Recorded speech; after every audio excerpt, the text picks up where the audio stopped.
John Fredericks. He's America's Godzilla of truth. All week long, he's world-renowned for his proficient proclivity to prophesy the people's political picks with pinpoint precision. Yeah, baby. Then, on the weekends, he gets with the guys that are pretty wise, and Godzilla wins. Godzilla Wins, the sports picking show for winning dough. Money lines, parlays, over-under, the best plays. You choose the game, Godzilla picks the winners. Get expert analysis, exclusive insights, and have a little fun. When the game is on your mind and money's on the line, Godzilla Wins is your guide to picking winners.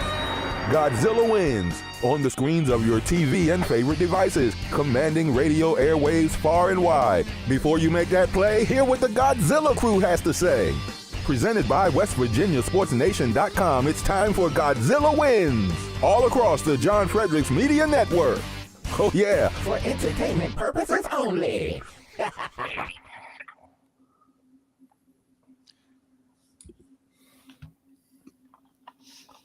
All right, good morning and welcome to the Godzilla Wins radio show. I'm your host, Mitch Rogers, coming to you on this beautiful Saturday morning, September 20th, 2025. We've got 2 hours of wall John Fredericks. He's America's Godzilla of truth. All week long, he's world-renowned for his proficient proclivity to prophesy the people's political picks with pinpoint precision. Yeah, baby.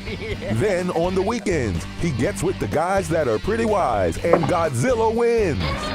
Godzilla Wins, the sports picking show for winning dough. Money lines, parlays, over-under, the best plays. You choose the game, Godzilla picks the winners. Get expert analysis, exclusive insights, and have a little fun. When the game is on your mind and money's on the line, Godzilla Wins is your guide to picking winners. Godzilla Wins, on the screens of your TV and favorite devices, commanding radio airwaves far and wide. Before you make that play, hear what the Godzilla crew has to say. Presented by West Virginia SportsNation.com, it's time for Godzilla. So nice we play it twice. All right, good I morning. love it. Let's go. Welcome to Godzilla Wins radio show again. I'm your host, Mitch Rogers, coming to you on this beautiful Saturday morning. We've got 2 hours of wall-to-wall picks coming your way. But first things first, a quick reminder. If you're betting the games this weekend, do it responsibly. Know your limits. Have some fun. And remember, it's all entertainment.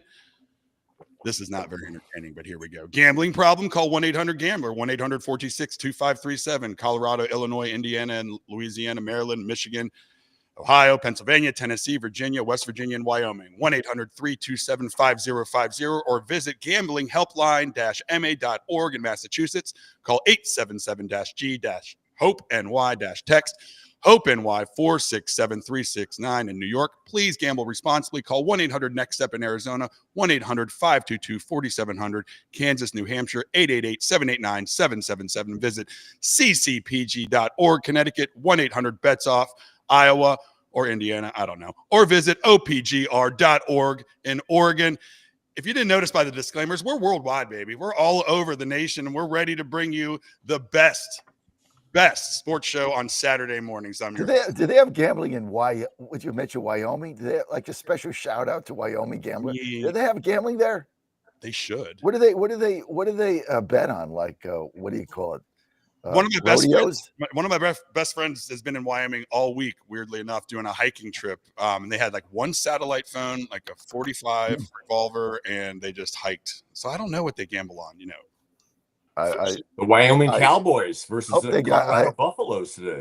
I hope they got from my sat phone company, sat123.com. I could have saved them a lot of money. Go to sat123.com. You have a sat phone. I love it. I didn't even know that, and I teased a satellite phone. All right, you're good, man. You're good. Disclaimer, I tell you what, you could actually have a career in reading disclaimers. It was that good. Well, I tried out for the Micro Machine Man 20 years ago, but I didn't get the job. Do you remember the Micro Machine Man? Yes. All right. I'm joined by John Fredericks, Brendan Statler, Logan Powell, Coach Vince Mayoko, and we are here. We're jam-packed. We're going to do first hour is going to be mostly college sports and so forth, and the second hour is going to be all NFL. But I'm going to be remiss if we don't at least bring up a little bit. You see West Virginia gear on Brendan. You see Mountaineer Stadium behind John. You see it behind Logan. I know it's been 1 week, boys, but I am still high from the victory over the Pittsburgh Panthers. For those of you that don't know, one of our awesome sponsors is WVSportsNation.com, and they pulled off the huge upset, Logan, last week against Pitt. And I was golfing with a couple guys yesterday that I just met. Both lost a ton of money because they were told to load up Pitt, just like I think a lot of us said last week as well. We'll get to the main topics here, but I want to give a little bit of time. How are you still feeling about the win last week, Logan? It's still pretty surreal to me. In the moment, I couldn't even really take it in because I was in the process of writing up the article, the recap for the W Sports Nation. So I couldn't even really take in the final couple plays and just how well the Mountaineers dominated in overtime. I mean, they pretty much shut the door on the Panthers. They gave them no opportunity to even think about tying it up. So I think just the fact that the Mountaineers were able to come back from down like 14 in the fourth quarter, they were able to surge back late against a really good Pitt team, against a really good quarterback, really made Eli Holstein look like an absolute jabroni. He looked like he came in looking like a first-round pick. He left looking like he's on his hands and knees begging for someone to pick him in like the 5th or 6th round. There's a couple – I saw those couple scouts there as well. I'm sure they were not impressed with Eli Holstein because the Mountaineer defense, they were just in his grill the entire game. The defense continues to look amazing. The offense, they were able to put up some points, which I was surprised about. I thought, for most of the game, we were dead to rights. We were going to be in that 14 to 17-point range, but they were able to score some points, and offense looks good, and the defense is looking really good under Zach Alley. Yeah, hey, Brendan, with the hard edge and Coach Rod, 90 new players, 80 new players. We knew this was going to be a tough season. Did this give him a little bit of leash, a little bit of leeway where he can struggle a little bit now, but we know that there's a future and a promise for, Mountaineer football? Yeah, I mean, if you beat Pitt, all is forgiven in this town, right? We know that it's going to be a rough year. I think it's going to be a rough day today against Kansas. But let me tell you, the atmosphere outside the stadium before the game was electric. The atmosphere inside the stadium was even more electric. That was the first backyard brawl I've ever been to, and that was the most fun football game I've ever been to. It was a great time. Hell of a comeback there at the end, tying it up at 11 seconds in the fourth quarter, and then the overtime win. Man, it was a great night. And back to your original question, yeah, I think the Mountaineer Nation is going to be a little more forgiving in the season going forward, just because he was able to beat Pitt. I'm so excited, and we bring this up again because we're sponsored by Healthy Cell and West Virginia Sports Nation, also DraftKings, Rosie's, Native Path, and MyPillow. So I figured we'd give a little taste of what we do over at WVSportsNation.com.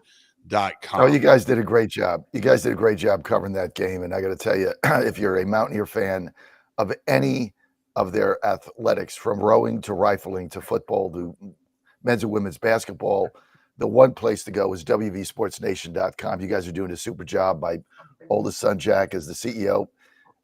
And it's just, you guys have done a super job.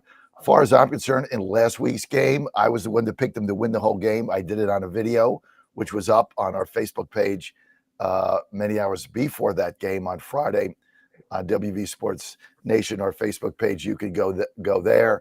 I picked them. I said if they hung around in the fourth quarter, they were going to win the game. I said Pitt was overrated. They were. The quarterback was overrated. He was. Open guys all over the field, missed them. And great win. And, getting, I think when I bet it, it was 7. At game time, this thing went up to 8.5. It opened at 6.5, went up to 8.5. Everybody loaded on Pitt, except yours truly. I had a very nice day Saturday, betting both the money line and the 7, winning them both. So I had a nice weekend. All right. For whatever reason, we're a little, East Coast centric, Mountaineer centric. We got Coach Vince Mayoko all the way in California, head coach of Taft. What's the feeling over in the West Coast? Do they even hear about the hard edge? If you weren't on this radio show, Vince, would you ever hear about Rich Rodriguez and the hard edge? I might have been the only television in California watching the backyard brawl, and I loved it. Yeah, you had to turn the Georgia game off. this overtime game stinks. Put this other. There you go. I like that both overtimes were at the same time. I was, that was crazy. As I texted and I was 3 days late with my column, I had my 30-year high school reunion and it got pretty crazy and it took a couple days to, recover from that. So yeah, then the column comes out a little bit. But yeah, we're excited today. There was also some football games also. I'm going to pivot over to the Bills and the Dolphins on Thursday night.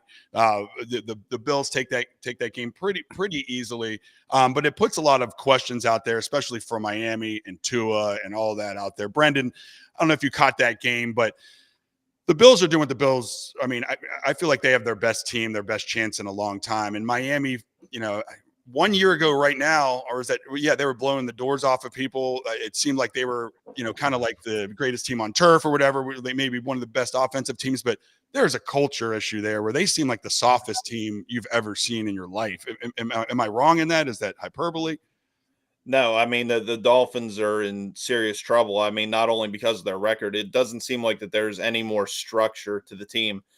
And you watch McDaniel in the post-game press conferences, he seems like he's lost control and has no answer for this team going forward. I don't think he's going to be the head coach much longer, and I think it's going to be a long year for the Dolphins. I mean, honestly, I didn't catch the game this past Thursday, but even, watching the highlights and watching their first 2 games of the year, I mean, this team, to call them a disaster is putting it nicely.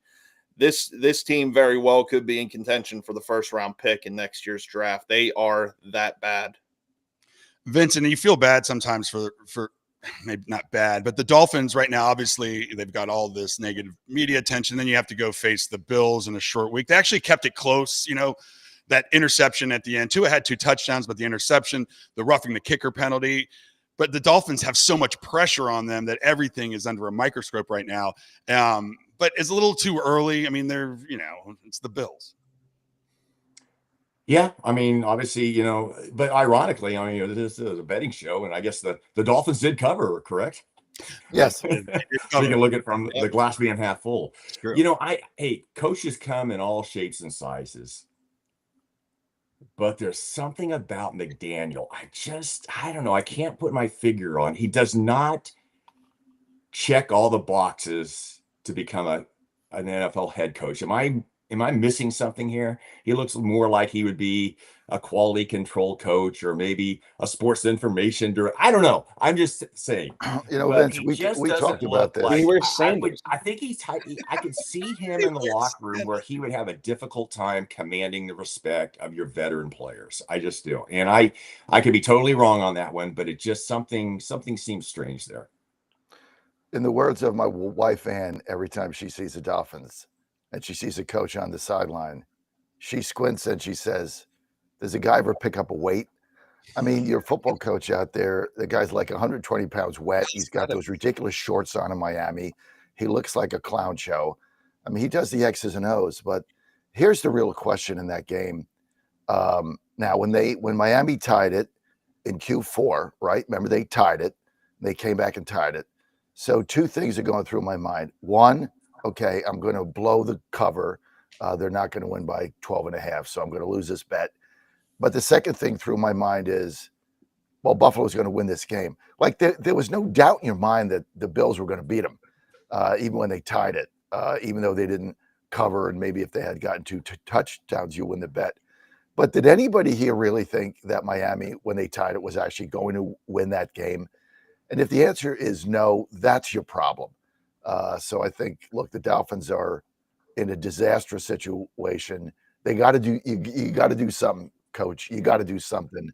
I don't know if firing McDaniel's it, but they got to do something.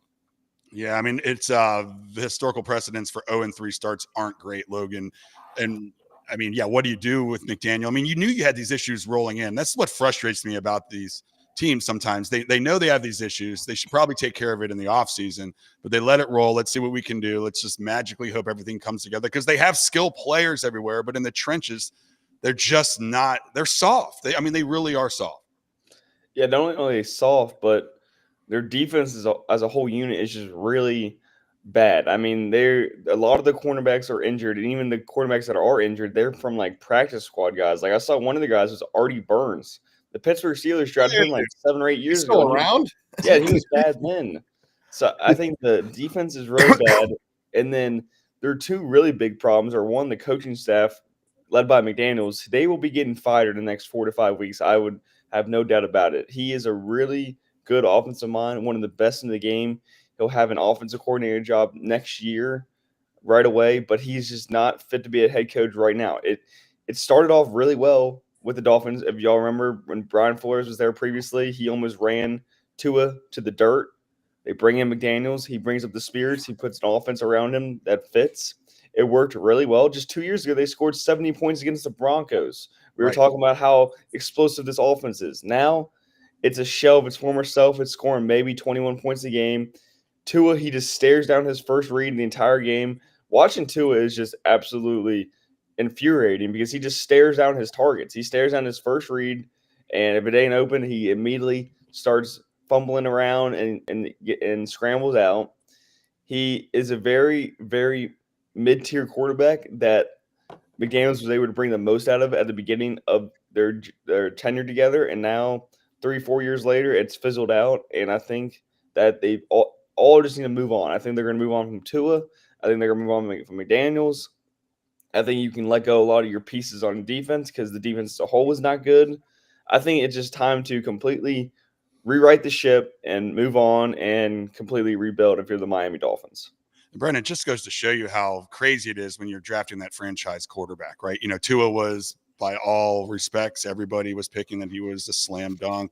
Obviously, he comes in, he gets the concussion stuff. They kind of fatten him up a little bit, try to figure out a way to keep him on. But his regression is alarming. I mean, he's kind of figured out a way to stay upright and stay healthy, but that hasn't helped. That's not an excuse anymore. No, and that is one of the many problems that they are faced with. You know, even when he was, like you said, when he was performing and he was having good seasons, the entire problem was keeping him healthy. It seemed like every time he was getting hit, he was getting a concussion and out for multiple weeks, right? Now that they've overcome the concussion issue and keeping him healthy, well, he doesn't seem like that he is the same player that he was at that point. Is that on the coaches? Is that on the players? I'm not really sure, but this is definitely not the same Tua that we saw 3 years ago. He is nowhere near that player at this point and hasn't been this season that he was at one time. And it's not like that he's an old guy. This is still a young quarterback.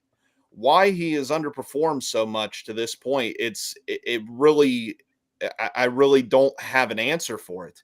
It is a very strange thing to see, but it's something that the Dolphins have to figure out. And whether it's, you know, firing McDaniel and bringing in a new voice, a new coach with new ideas to bring the quote unquote old Tua back.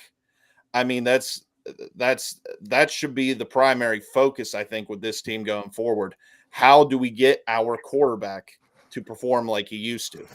Hey, who on this panel would have said this when Tua won the Alabama job and basically sent Jalen Hurts to Oklahoma? Who on this panel said, you know what, Jalen Hurts will be the much better NFL quarterback than Tua? No, and I'd watch no one. And I'd watch Alabama. I mean, and obviously, you know, you watch Tua come in and save Hurts and, you know, win a national title. And you saw Hurts, but when you saw Hurts go to Oklahoma, he definitely turned into a different quarterback. Yeah. But no, I would have thought he would have been a mid-tier quarterback, Hurts, and then Tua would have been the star. Vince, I think there's a lot to. I don't think they're going to fire. I don't know if they're going to make changes yet. They've got the Jets next week and the Panthers the following week, Vince. I think if you're ownership, you probably see they've had a tough schedule. You see those two games, see what they do. If they lose those two games or lose one of those two games, that's one win. That's one win right there. They're not beating the Jets. I don't know if they beat the Jets. They may beat the Panthers. I don't know. The Jets looked. I didn't see what they did last week, but I mean the Jets looked pretty good against Pittsburgh. Jets looked pretty bad against the Bills, but I think you're spot on. He's got to win both these games, or lose one in overtime and win the other one. If he loses these next two games, he's gone. But they'll probably have him 2 more weeks. But they could, if they win both games, all is not forgiven. But it'll buy them some time. No doubt about it. And their schedule, they don't have a convenient bye week to fire a coach. I think they have the last bye. Yeah, it's very tough. Yeah. November. So if they have like a bye week coming up, then you go, oh, let's see what's going on here. But we don't always want to talk about the negative. How about these Buffalo Bills? You've got the Kansas City Chiefs. They don't even know how to win anymore. Ravens look okay. This feels like the Buffalo Bills. We've said this the last 3 years. Feels like their year, right?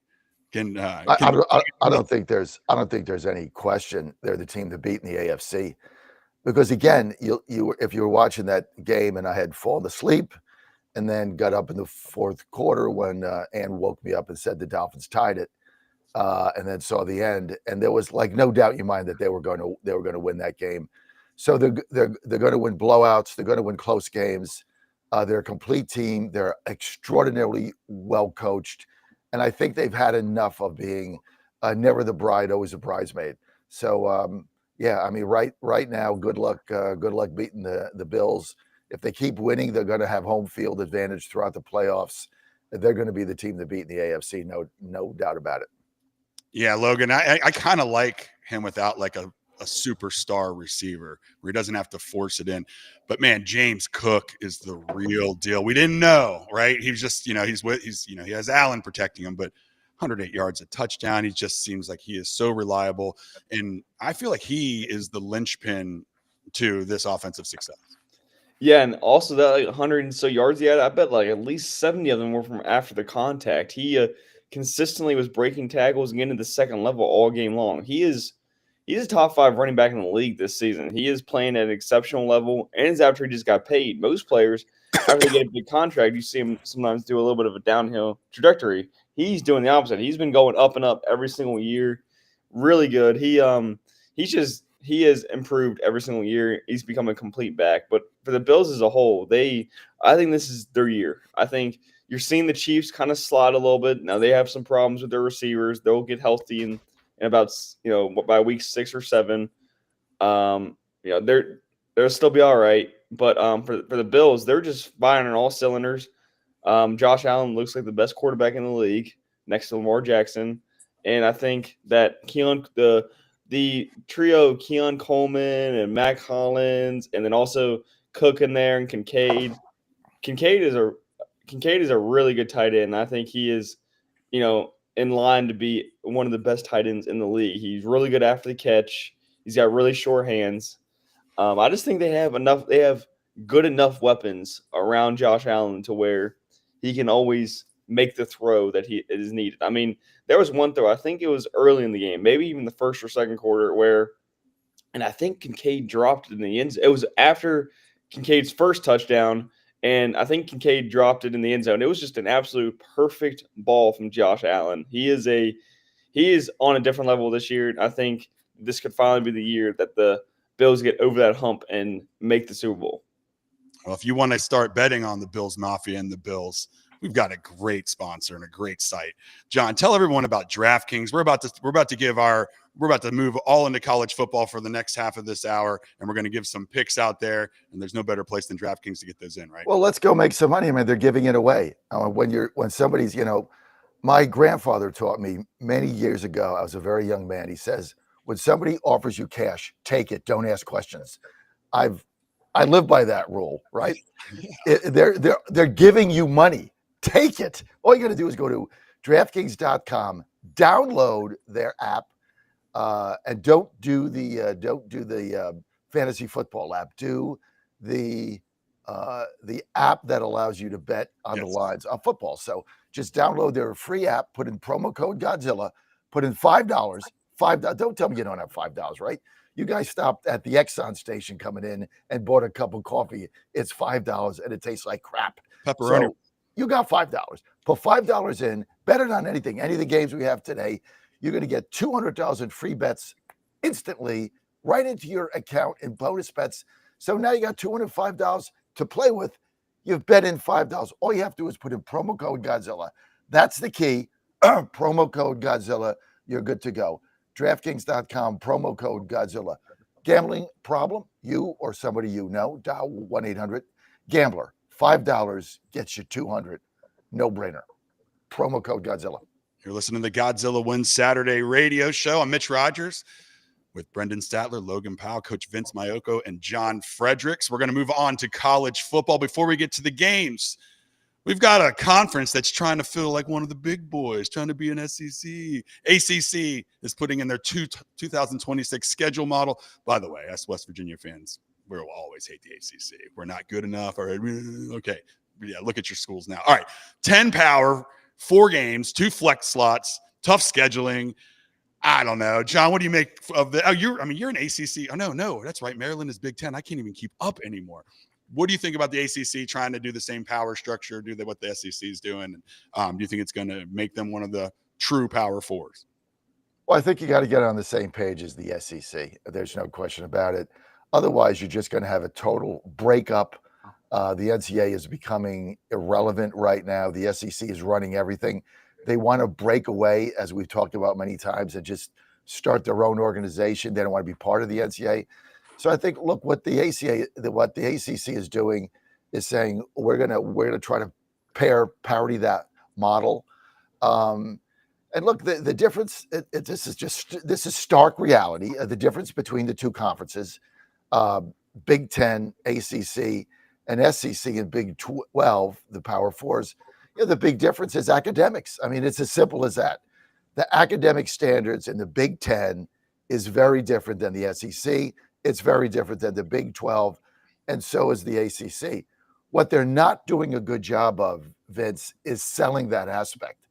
They're not doing it because I know this firsthand. When Maryland was trying to recruit Joe in the portal, yes, team, culture, pitching, opportunity, schedule, blah, blah, blah, all the good things about baseball. But when they were recruiting him, one of the cornerstones they kept telling is, you get an education, you get that pigskin from University of Maryland, top 10 university, it means something. So you got other choices out there, just not the same. Other thing about the Big Ten is you get a scholarship on any of their athletics, whether you stay on the team or not, they can't take it away because they want to be sure that you go through the academics. I don't think the ACC or the Big Ten is doing a good enough job in positioning themselves as we're different. We have higher standards of academia. And I think that this is why the ACC is trying to parity schedule to the SEC. Well, I think, as you can see, gentlemen, I'm in Strawberry Canyon at the University of California at Berkeley, who all, by the way, is 3-0 and in the ACC. And this is the case in point. Cal does not play Florida State. They don't play Miami. They don't play Clemson. And they don't play Georgia Tech this year. Think about that. The 4 heavyweights in the ACC, Cal doesn't even have to play them. You could make an argument, and looking at their schedule, where Cal could easily be 11-1 or 10-2 at the worst, and they could be playing for an ACC title without having to play any of those 4 teams in the regular season. So obviously the schedule makers need to shake things up to make it more parity and that all teams play a certain level of competition during the course of their conference season. And I know this is an old thing and it doesn't mean what ACC is just a brand now, but Atlantic Coast Conference with California teams, what are we doing? Can we just stop this nonsense? Like this world, we're in a simulation, I feel like, with everything going on in sports world. I didn't even know you guys were in the ACC. I swear to God, I host this show. I didn't either. Heck. Here's my suggestion. Let's Cal and West Virginia switch. Cal can go to the Big 12 and West Virginia can go to the ACC. Yes. There's your trade right there. Then we have Pitt and we have Virginia Tech and we've got them all back. We've got them all back. But Logan, to his point, I do the scheduling where they don't play. So now they're going to go to the 17-team conference, 8-game schedule, and then every team every 4 years is going to at least make sure they face each other. I like that setup better than the divisions because as we saw in the SEC some years, the divisions, you would have Alabama versus whatever, some low level, whatever, Kentucky or something like that. I like it getting rid of the divisions, right? And then that'll keep teams playing each other. Yeah, I like taking away the divisions as well and just making sure that they play each other at least once every 4 years. I think that just allows for more opportunity for different types of games. I mean, because like the SEC has, I think the Big Ten has it as well, where there's two different divisions, and that's because they have a lot of teams in them, and it kind of limits the matchups. But I think for the ACC standard, I don't see them really getting to it's kind of the Big 12. I don't ever see them getting to the level of the SEC or the Big 10. That's just because of who is in the conference. I mean, look who's in the SEC, look who's in the Big 10. All they need is the Ohio States, the Alabamas, the fact that the Big 10 has the USC's of the world, the Oregon's of the world. It's just these other Power 4 conferences are never going to be able to compete. They'll be able to stay competitive, but they're never truly able to get to that level where they're at that. But I think for this ACC standards, I do like this new format. I think it allows them to stay competitive as a whole. I think that they're looking just to even with not just with their conference games, but they're also looking to, as a whole, play more Power 4 opponents, which I will always love. I'm tired of seeing, the big schools playing the Robert Morrises. Yes. As John said, the school of the Mary and the Blind, or whatever he said. I think that it allows for just more competitiveness. I mean, no one wants to see that. So I think the ACC doing that, it definitely helps them, and I think it will make them more competitive and more enticing for fans to watch. Yeah. Brendan, does this make the ACC stronger nationally or just harder on its own teams? I think it's still to be determined. I mean, if you're going to follow anyone's model, I mean, certainly you want to follow the SEC, right? They are the most successful conference in college football. So if you could attempt to model anything that they're doing, I think it's a great idea. Whether it works out for the ACC, that's still to be determined, I think.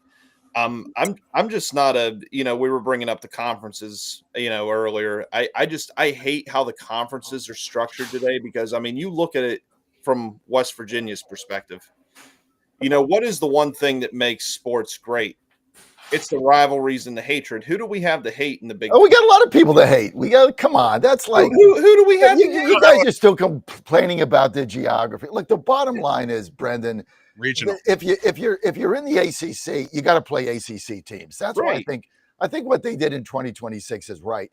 If you're in the SEC, you got to play SEC teams. You're in the Big 12 or Big 10, you got to play your conference. I mean, these ideas that you play all these games out of conference that don't matter, and then you don't have enough conference games. The conference games are what gives you the rivalry, and rivalries will come about as you play more of these teams. So I hate to disagree with you here, but I don't really buy that. I think you got plenty. If you're West Virginia, you got plenty of rivalries. If you're Maryland, you got plenty of rivalries, right? There's plenty of rivalries, but you got to play them in order to get there. And I think that's what the ACC's done, and I think they made the right move. Yeah.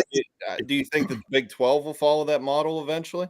Yeah, I think if you play in a conference with all these teams in it, you've got to add conference games. And that's how you develop the rivalries within the conference, is playing more conference games. Now, we got West Virginia goes, a 4-year period without playing Pitt, right? So we should add non-conference. The conference should add non-conference games. But I think the ACC, Vince, absolutely did the right thing. And your example with the California Bears nailed it. I mean, it's a joke. Yeah, it really is. And I think also you don't get rewarded for having that awesome top 10 non-conference game. Like a lot of teams, they'll lose the first week and it doesn't even come back to hurt them later on. So might as well keep that stuff going with all right. Enough scuttle, enough talk about the NCAA.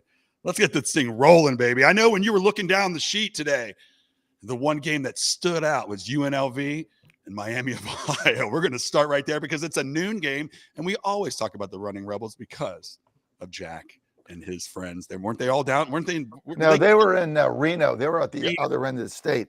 I'm going to start off because I got two best bets today in college football. Yes. Let me give you the first one. I love Miami of Ohio here, going on the road, catching 2.5. The Redhawks are 26-4 straight up in their last 30. This team is 0-2 to start, but at home, they're just very tough. Vegas got to fly across the country, 9 a.m. starting time. I know it didn't matter in the NFL last week, Vince. All the 10 a.m. teams won. College is a little bit different.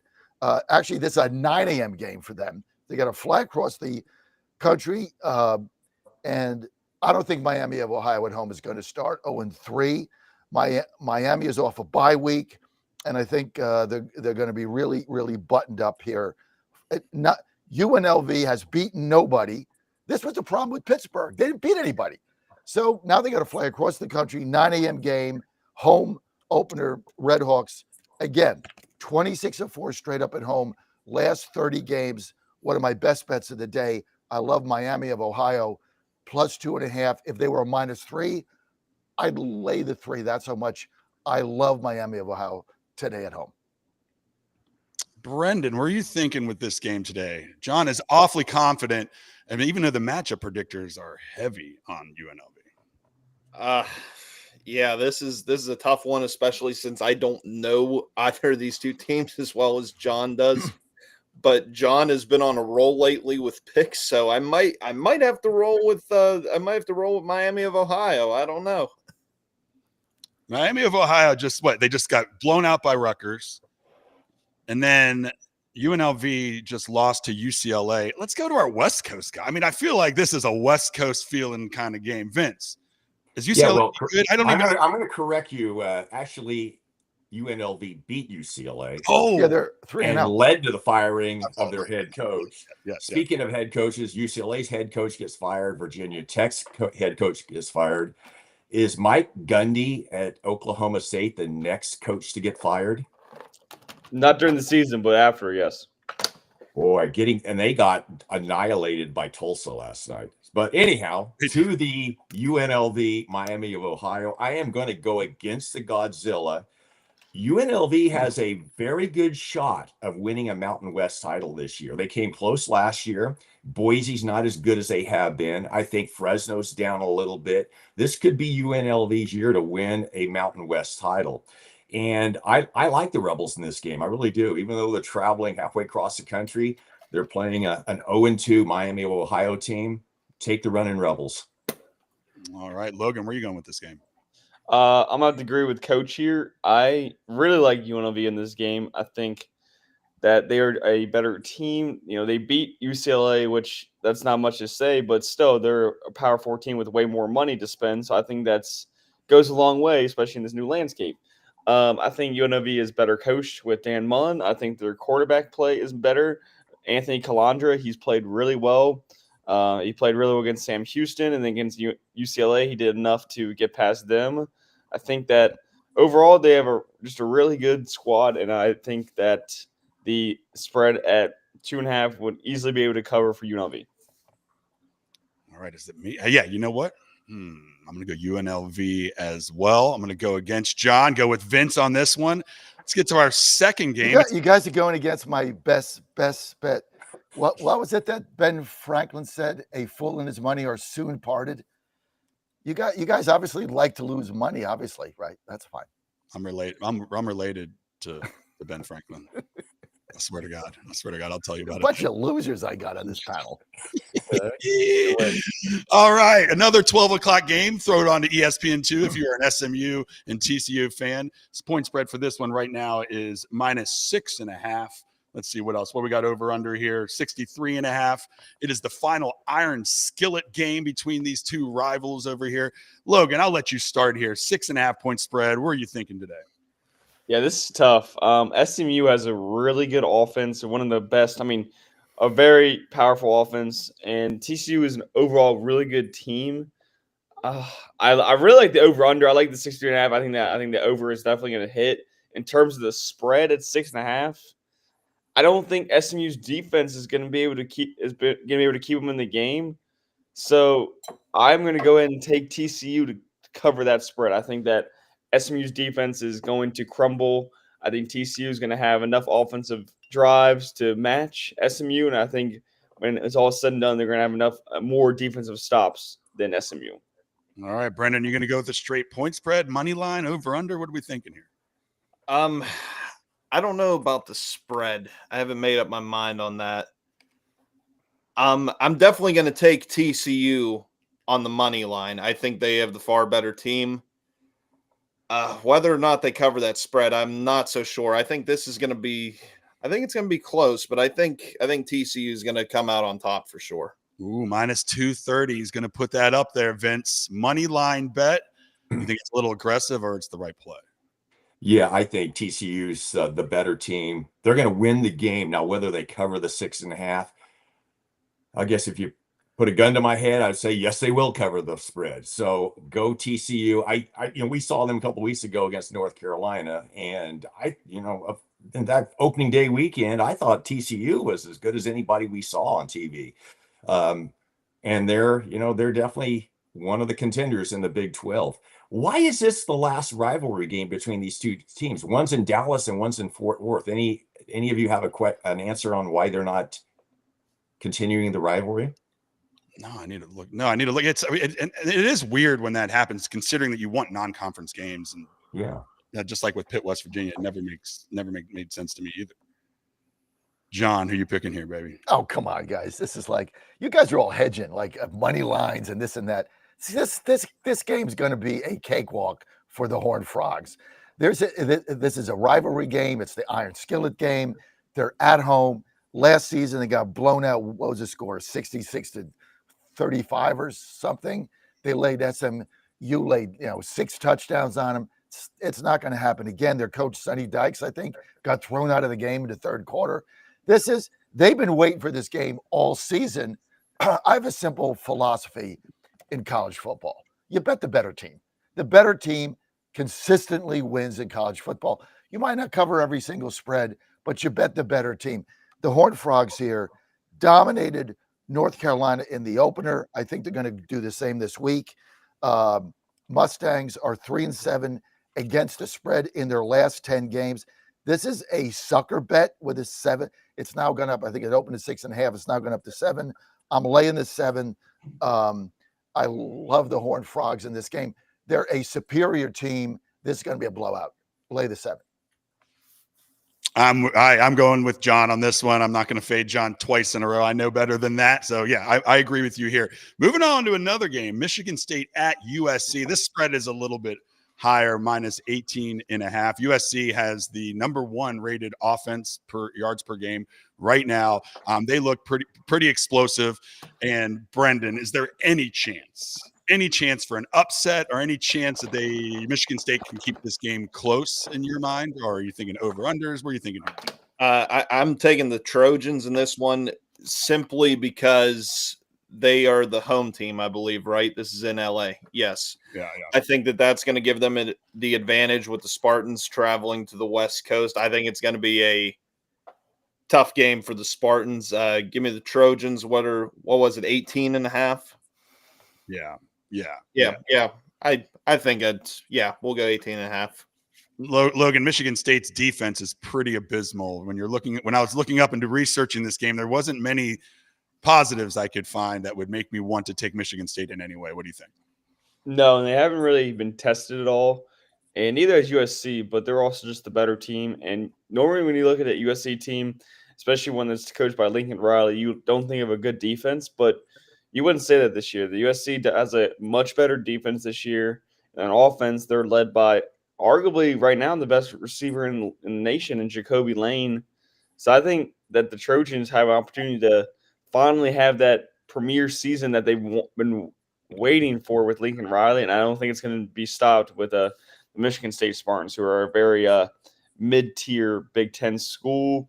Spread's 18.5. That's pretty big, but I honestly can see this being a blowout. I would take the USC spread. Oh, not even a no pick. Vince, if this was you, gun to your head, would you even put any money on this bet on this one? Would you go 18.5? Or are you thinking that Michigan State could do something here? I love the Trojans in this one. Hey, this is Pac-12 after dark, boys. 7 o'clock Pacific kickoff, 10 o'clock on the East Coast. You guys got something to do at 1 o'clock in the morning. The Trojans and Spartans will still be on TV. Big year for Lincoln Riley. He has to put his thumbprint on this program. And I like the Trojans. I like the Trojans coming into the season. I thought they were kind of a sleeper team here on the West Coast. And it's hard it's hard to say USC being a sleeper team, but they're ranked. They're in the top 25, and they can make a huge statement tonight if they take down. And they are definitely 3 touchdowns better than the Michigan State Spartans. John, where are you going to go with this one? USC at home, 11 p.m. No brainer. Lay the 18.5. This is one of those games where I'm going to have a great Saturday, and then I'm going to be like, you know what? Let me just tune this game in and just cap off my great day. I'm going to lay the 18.5. No brainer. I'm with you here too. Yeah, I'm going to lay the 18.5 here. I just don't see there's any chance that Michigan State keeps this one close at all. So I'm going to go with you there as well. Next game on the docket, Tulane at Ole Miss. 13.5 on our sheet. I think the spread has moved to minus 11.5, depending on where you're looking at right now. This could be a good game. Ole Miss top 20, number coming in 13, depending on where you're looking right now. And they have a really good offense. Now, their defense struggles, but Tulane hasn't shown much on the offensive side, Logan, right? Like, where would you go with this? I love Tulane. I think Tulane is this year's Boise State. They have a really good coach in Somerville. They have a number of quarterbacks. Their starting quarterback, Jake Raskloff, was the former BYU quarterback that had to get taken off for certain situations that we won't discuss. But just being a kid. Anyway, he is now leading Tulane, and he's a really good quarterback as long as Tulane. They've been tested this year. They had to play Duke, which Duke's not a premier team, but they're not no slouch. They score points, and Ole Miss scores points too. And I think that Ole Miss is the better offense. I think they'll end up winning. But I think this game's going to be closer than people think. I'm going to go ahead and take Tulane to cover the spread in this game. I think that they're going to be able to score enough points to keep up with Ole Miss. Not going to win the game. Ole Miss is just a better team. But give me Tulane. That's going to be one of my best bets as well. Hey, John, I know you're laughing there, but Logan does his research. He loves this team. Why are you watching your man, Logan? Logan, feel it. You're a great reporter for WVSN. We love having you on our team. Don't quit your day job. That's all I can say. I knew it. When your barometer here is they beat Duke, that's your barometer. Hey, well, they beat Duke, baby. That's like saying West Virginia beat Robert Morris School of Mary School of the Headless and Blind. I mean, they beat Duke. Woo! Let's bet them. I mean, come on, you guys got to be kidding me. Look, here's why I love Ole Miss. Okay, Kifflin doesn't lose these games, and he wants to cover the spread. All you have to do, Vince, is go back 2 weeks ago in his, while they do the little post-game thing on the field. They put the microphone in, and he was at home, and he said, yeah, it was a great win for us, but, I'm sorry for our fans. At the end there, we gave up a garbage touchdown. We didn't cover the spread. He said that right on air. You think that he's not looking at what these lines are? You got a coach that wants to cover the spread. I'll take Ole Miss minus the 13, 12, whatever it is, for a blowout against the Green Wave. Vince, so come on. Tulane's got that quarterback that got kicked off a team for being a boys be boys thing. Do you think they've got enough to pull off the upset like Logan said? What do we do? And you said the line just dropped, right? A couple of points. It's down to 11.5. I see 11.5, but I'm not looking. DraftKings, I got to pull you up. I'm looking at a different site right now. There we go. This is a tough one. This is because you can make arguments for both sides, and obviously who's the better team? Ole Miss is the better team. Is it a trap game for Ole Miss too? I believe they start conference. They probably have a conference game next week. There's that possibility, but boy, seeing Lane Kiffin and what the Godzilla just said, when he puts the foot on the throat, he puts the foot on the throat. And I'm going to say he's putting the foot on the throat of Tulane this afternoon. Take the Rebels. Yeah, Brendan, it's hard to go against Lane Kiffin. Lane Kiffin is one of my favorite just stories in all of college. You can hate him, love him, hate him, love him. They're doing a documentary on him that's going to be coming out pretty soon. What are you going to do? You're going to stay with Lane Kiffin here? Or are you going to root for the upset? There is no scenario where I see this game not being a blowout in favor of Ole Miss. So I'm going to take them 11.5, 13.5, wherever it exactly stands at this point. Don't think it matters. I think the Rebels win this very easily. Logan, I mean, you know what, Logan? I don't like this. I don't like this pile. All right, Logan. Logan, I'm going. You know what? I'm going with. You know what? I like an underdog. I'm going with Tulane as well. I feel Logan's passion. Logan knows something. I feel he's got an insight. I'm gonna be watching this by myself. Hey, I hope you better hope this doesn't hit, because if it hits, I am blowing up that Godzilla group. That's what I was just gonna say. Logan's gonna be texting all of us later. The text chats. I mean, I like the odds in this game, but you know who has the best odds, John? And like all of the land, like everywhere. There's one in Virginia. Rosie's Gaming. Like it is so many. So now a lot of my friends go to it. They didn't know what to expect. They love it. It's just a good time out. Games are on. They can do whatever they want, bet on, and have the best odds in Virginia, right? Well, you got the best payouts, the highest jackpots, and the best payouts because they have the lowest take of any slot machines in the United States of America. That's what the General Assembly did. Plus, it's very different there. You know, you go to some of these other casinos, they got smoking and all that stuff. It's just a great environment. There's Rosie's locations all over Virginia. They got Vinton outside of Roanoke. They're right there in Emporia. They're just out Collinswood, just outside of Danville. They're in Hampton. They're in Richmond, right by our studio there. New Kent, all over the place. And the big one in Northern Virginia, in Dumfries, they have a hotel there too. Just a great place to go. Great food, great atmosphere. Have fun, win money. We're going to be right by there tonight at an event we've got by where is it? Herndon, by Dulles, I believe. I'm seeing some event.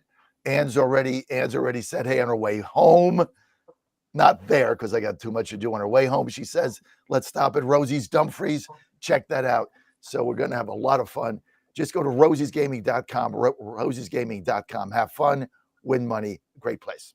John, I'm like 15 minutes from Herndon. We have to get together pretty soon. Like, you know, you're right in my neck of the woods. We got to do this. But yes, go to Rosie's, best odds, and just a fun. You should come to our event tonight. I got 2 more free tickets. I'll email you the information. Ooh. if you can make it. Perhaps. My wife is on a girls trip, so I have both my daughters. Not going to happen. Yes, right.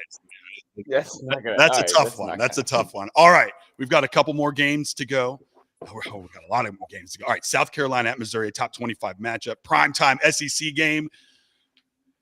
A lot on the line. Coaches, some on the hot seat. Don't know what's going to go on. Vince, I'll start with you on this one. This is a 9.5-point spread. What are you thinking here?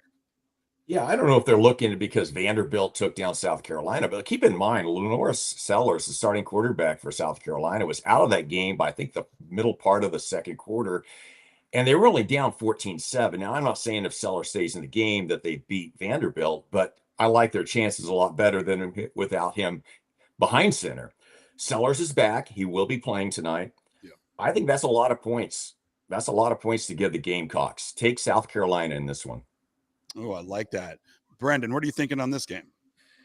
I think Coach won me over. I might have to go with South Carolina in this one, too. I wasn't going to bet the spread because I also think that's too many points, but I might have to go South Carolina this one. All right, Logan, what are you thinking here? Are you still upset specialist? What are we doing? No, I like I don't think it's much of a mess. I like South Carolina as well for the spread. I think this spread's kind of too high. I think maybe, the Lenore Sellers injury could be raising that, but I just saw that he is probable. So as long as he's playing, I think that the South Carolina Gamecocks will be able to keep this close enough. So give me South Carolina to cover. John, this is one of those games that I didn't even need to do the research. I just watched the line. I watched it move from 11.5 down to 9.5. Them begging you to take Mizzou. That makes me want to take South Carolina. What do you think? Why would I lay 9.5 on Mizzou against any team in the Southeastern Conference? I just wouldn't do it. They're just not that good. And for all of South Carolina's problems, I'm with Coach. Their quarterback is back now. These games, these are evenly matched teams that always manage to be competitive. So I'm going to take the Gamecocks here plus the 9.5. I think it'll be a fun game to watch. Here's my thing. If you're not that up on either team and you just want to watch a game and you think it's going to be a good game, take the wood, because that way, if it's 14-3 at the half, you're still in the game. If it's for entertainment, I'm not going to bet much on them, but I am going to bet the Gamecocks here. I mean, come on. Missouri beat Kansas, who was favored to beat West Virginia by almost 2 touchdowns today. So what is that telling us? Yeah, I'm going to go with it. We're going to go all Gamecocks. Everyone, 5. Yeah. Wow.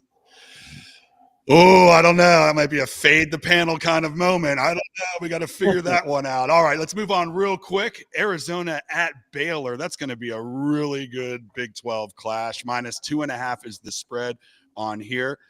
Logan, Baylor feels undervalued. Do you trust them at home?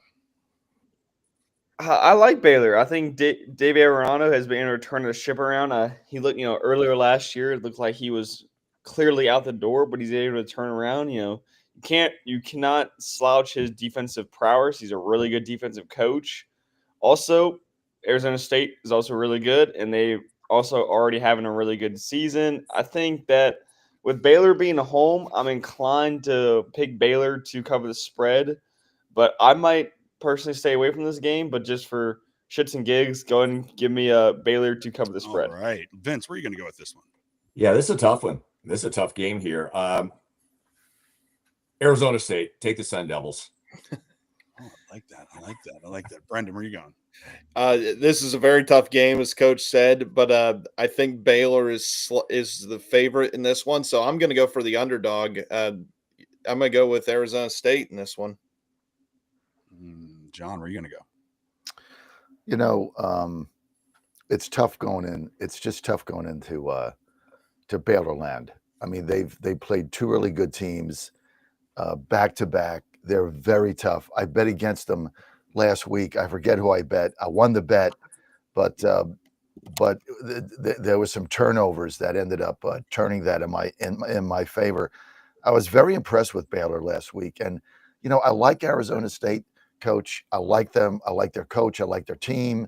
They have returned a lot of starters, but it's tough going on the road to Waco. It is really tough, and I think Baylor's a solid team. On this particular one, they've won 78% of their last 130 games as a favorite. Let that sink in, right? So this is 2.5. They're 11-6 against the spread in their last 17 games as a home favorite. I'm going to take the Bears and lay the 2.5. All right. Has anyone else, who hasn't gone yet? Sorry, has anyone not gone? Oh, it's me then. I'm going to go with Baylor. I'm going to go with Baylor as well. Let's do one more pick because John's got one more best bet, and we're going to let him get that in after this. Let's do. I'm looking forward to Michigan at Nebraska. Michigan, a slight road favorite versus the undefeated Huskers. I mean, Logan, could this be a trap game? What are we looking at here? What are you thinking in this game? Yeah, I don't see Nebraska beating Michigan. I see Michigan kind of winning this game. I could be wrong, but I think that this is going to be a little bit of a more of a not a blowout, but I don't think it's going to be as close as the as Vegas is trying to say. I think Michigan is just a way better football team than Nebraska. I love watching the Cornhuskers because they got Dana Holgorsen as the OC, so I like keeping up with them. But I think that Michigan is just a far better team. I think Bryce Underwood is going to be able to take them, and while they are going to Nebraska and that's a very tough stadium to play them, I think Michigan's an easy win this. Give me Michigan with a spread. All right, Brendan, you're shaking your head. What are you saying? I got to agree with Logan on this one. I think Michigan's a far better team than Nebraska. I'm going with the Wolverines in this one, and I don't think it's going to be as close as what they're saying either. I agree with Logan completely. No, Vince, Nebraska, undefeated, not getting any love. What are you doing? What are you? Well, they're going to get some love now. All right. So earlier this year, I looked at the betting line on who are the top teams to make the field of 12, and you could have gotten really good money on Nebraska. I think it was like $800 or $900. And I'm like, I like Nebraska this year. This is their big game. Okay, this is the game. If they're going to be in the group of 12, they have to take down Michigan tonight in Lincoln. And with all that said, take the Huskers tonight. John, what are you going to do with this game? Okay, I like Nebraska. I like them at home. Good as Michigan is, I'm going to take Nebraska at home. But I got two best bets, and I know we're running out of time. Let me just tell you what they are. I love Kansas Jayhawks -13.5 over West Virginia. Mountaineers in this game are going to get blown out. They're going to get behind early. They can't throw the ball down the field. This is going to be turnover Rama. This is going to be a sad day for West Virginia, but then they get home next week. Things will be a little bit different. Letdown game. I love the Jayhawks -13.5. My other best bet, I got three best bets today. My other best bet is Virginia minus 50.5 over Stanford. Stanford shouldn't have a football team, as far as I'm concerned. This thing is going to be a rout. I don't know how Stanford even competes here. Virginia's better than anybody thinks. That's why they're minus 50.5. Cavs big over Stanford. Ooh, hey, does anybody think West Virginia has a shot today? I do. Unfortunately, no. All gonna be. I don't know. I don't know. I might go with W to cover the spread. I'm not gonna. I don't know if. I think Kansas is gonna make some mistakes. I think Jalen Daniels is gonna throw a pick or two like he always does. But I don't think the W's offense is gonna be able to keep up. On the road against a pretty explosive Kansas Jayhawk. I think it's gonna be a sad day. Oh man, we got to keep the positivity going. The hard edge only gets better week to week. Just being realistic. It's gonna be a rough year. It's gonna be journalistic integrity. Yeah. Let's keep it Homer going. All right. That was the most amazing first hour college football picks. We talked about a lot. We're going to move on to the second hour after this break, and it is going to be all NFL football. We're going to give you all of our picks, our breakdowns, our rundowns. You're listening to the Godzilla Wins Saturday show. We'll be back in the second hour after this. West Virginia Sports Nation gives you a top-of-the-mountain view of the Mountaineers sports landscape. See what's happening in all the sports, far beyond football, basketball, and baseball. Gymnastics, track and field, rowing, swimming and diving, golf, volleyball, tennis. More sports, more stories. If the Mountaineers play the game, WVSportsNation.com has it covered. Up-to-date and insightful articles written by Mountaineers for Mountaineers Nation. WVSportsNation.com. WVSportsNation.com. WVSportsNation.com.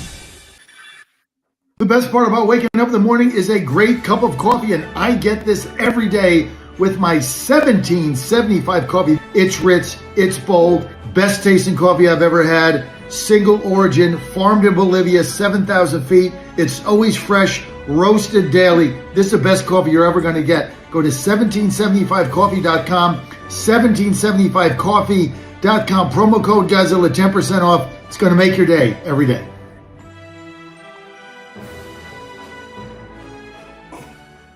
You woke up with a sore throat and a low-grade fever. You know you are getting sick, so here's your choices. You can get sicker and miss work, try to see a doctor this week, or sit hours in a crowded waiting room at urgent care. I have a smarter option for you. Open your medical emergency kit. Match your symptoms to doctor-recommended prescription in your booklet and take the right meds now and get well faster. This is not a first aid kit. It's like having an urgent care in your home. It includes doctor-prescribed medications to treat over 39 medical issues like respiratory infections, strep throat, pneumonia, UTIs, and more. No waiting to see the doctor and no standing in line at the pharmacy. It's right here. Every home should have at least one medical emergency kit, and here's how to order. Order online fast and save $45. Your kit with prescriptions to treat common and life-saving illnesses is rushed to your door. Visit twc.health/Godzilla. Promo code Godzilla. That's twc.health/Godzilla. Promo code Godzilla.